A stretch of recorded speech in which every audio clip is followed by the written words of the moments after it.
وہ بندوں کو قیامت والے دن نہ حکم ہوگا چلو دوزخ میں، تمہارے اعمال ایسے ہیں جس پر فیصلہ جہنم کا ہے، ایک نے دوڑ لگا دی دوزخ کی طرف، دوڑتا جا رہا ہے تیزی سے، اور دوسرا نہ ایک قدم آگے رکھتا ہے پھر پلٹ کے پیچھے دیکھتا ہے، پھر ایک قدم آگے رکھتا ہے، فرشتے لے جا رہے ہیں، پھر پلٹ کے پیچھے دیکھتا ہے۔ دوزخ کا دروازہ آ گیا، رب کریم کی آواز رحمت آئی، انہیں واپس بلاؤ نا، دونوں کو واپس بلایا۔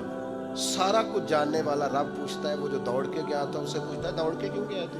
وہ کہتا ہے مالک زندگی میں تیری مانی کوئی نہیں، سوچا چلو آج ہی مان لوں۔